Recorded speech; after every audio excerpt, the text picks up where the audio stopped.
Chinese बहू। Chinese बहू हमारी याद तो है ना आपको? भूले तो नहीं ना? हाँ भाई, थोड़ी देर में ही सही, लेकिन चाइनीज बहू की कहानी आ ही गई। क्या हो रहा है ये देश में? चाइना ने तो आतंक ही मचा रखा है। अरे क्या हो गया? क्यों चाइना को कोसता रहता है? भूल मत, तेरी ससुराल चाइना की ही है। हाँ माँ, पर ये देखना, लड़ाई झगड़े, ये बीमारी, ऊपर से ये देश कितना चालाक है। अंदर न जाने क्या क्या करता रहता है। तभी अंदर से बहू की चिल्लाने की आवाज आती है। अरे क्या हो गया बहू, क्यों चिल्ला रही है?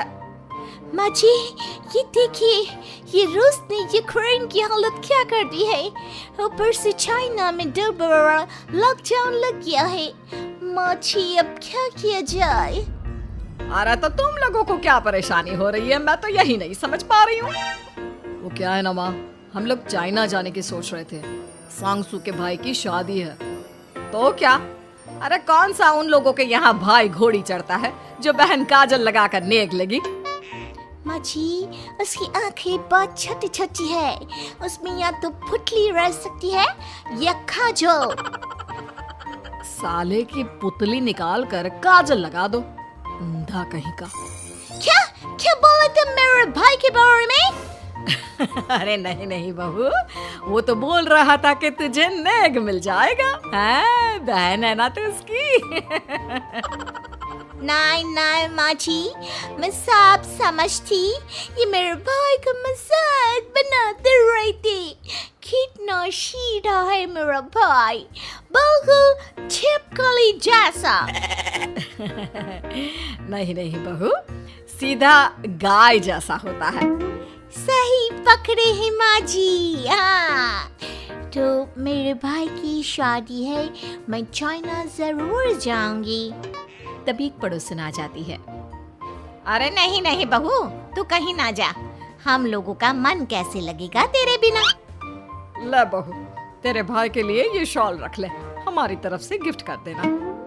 अरे सब कितने अच्छे हैं। मेरी चाइनीज बहू को कितने प्यार से तुम लोगों ने एक्सेप्ट कर लिया। सच में बड़ी भाग्यशाली हूँ मैं। कैसी बात कर रही है?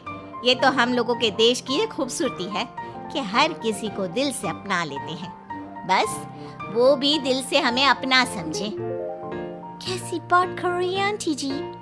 मेरे लिए आप सब सासू माँ जैसी ही हैं। मुझे भारत बहुत अच्छा लगता है, ये सबसे अच्छा देश है। मेरा भारत महान।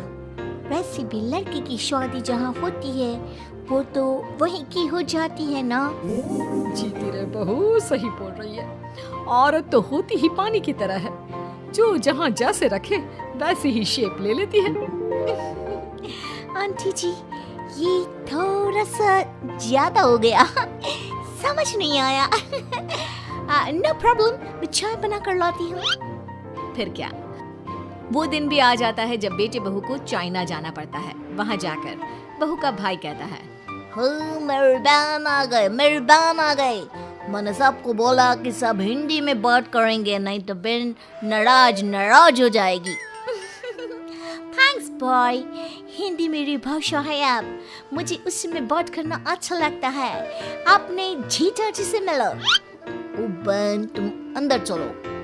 सभी बहू को अंदर लेकर चले जाते हैं, लेकिन सांगसू का पति, वो तो बेचारा चाइना के ससुराल के आंगन में अकेला खड़ा रहता है। काफी देर तक जब कोई उसे नहीं पूछता तो वो माँ को घर पर फोन करता है। हाँ बेटा, पहुँच गए ना कुशल मंगल? हाँ माँ, लेकिन सांगसू पता नहीं कहाँ है। वो तो अंदर गई है, तब से बाहर आई ही नहीं। अरे कैसी बात कर रहा है? तो तू अंदर चला जा, तू बाहर क्यों है? अरे दामाद है तू वहाँ का, उन लोगों ने तुझे बिठाया, चाय पानी कुछ नहीं पूछा? नहीं ना माँ। तभी सामने से सांगसू आती है। क्यों आप अभी तक तैयार नहीं हुए?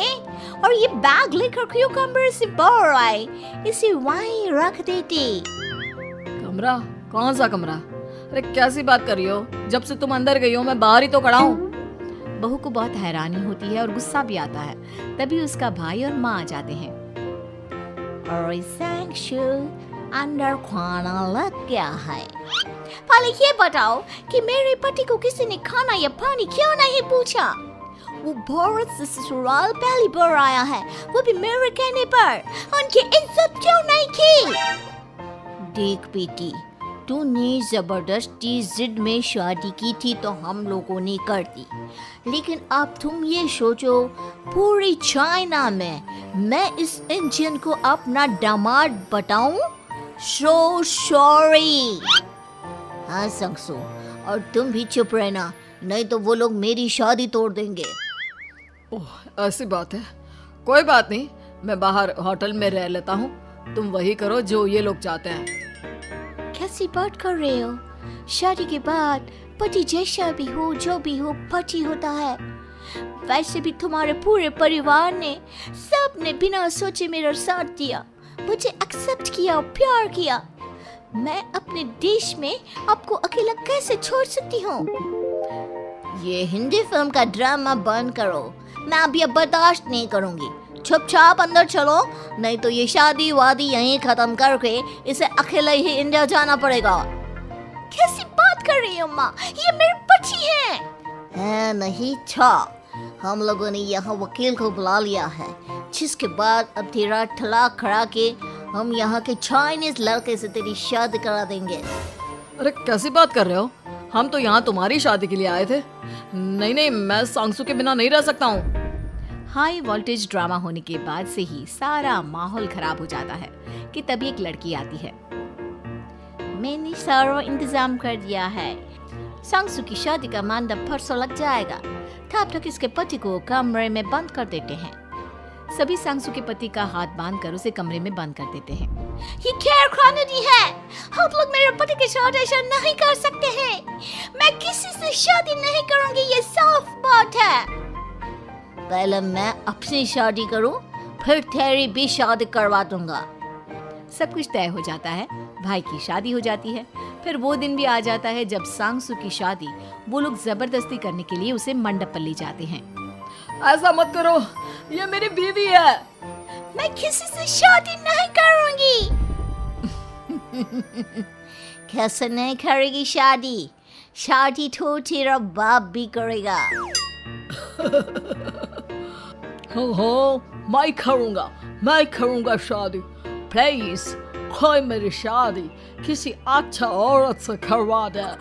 चुप, बिल्कुल चुप।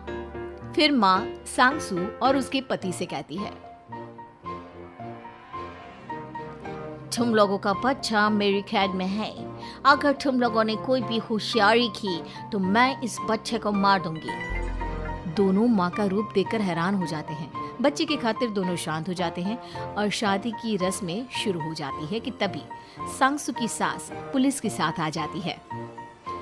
माँ, ससुर माँ आ गई, मेरी माँ आ गई। माँ प्लीज हम लोगों को बचाकर वापस ले चलो। पुलिस सभी को गिरफ्तार कर लेती है। बेटी के बच्चे को मारने की धमकी तो कोई चुड़ैल ही दे सकती है। अरे तो ये चुड़ैल ही तो है। ये सही बोल रहे हैं, ये औरत किसी चुड़ैल से कम नहीं है। तभी उन लोगों का बच्चा भी आकर सांगसू के गले लग जाता है। माँ, तू सही समय पर आ गई, लेकिन तुझे कैसे पता चला कि यहाँ ये सब हो रहा है? बेटा, ये चाइनीज लोग ना होते ही धोखेबाज हैं। इन लोगों पर मुझे भरोसा नहीं था, इसलिए मैंने तेरे फोन को हमेशा के लिए मेरे फोन से अटैच कर दिया था, जिससे तेरे आसपास होने वाली सारी बात मैं सुनती रहूं। उस दिन भी मेरी तेरी बात हो रही थी तो तेरा फोन ऑन था, मैं सब समझ गई थी। मुझे माफ कर दो। नहीं, बिल्कुल नहीं। चलिए माँ जी, इंडिया वापस चलते हैं। आज के बाद मैं यहाँ कभी नहीं आऊंगी।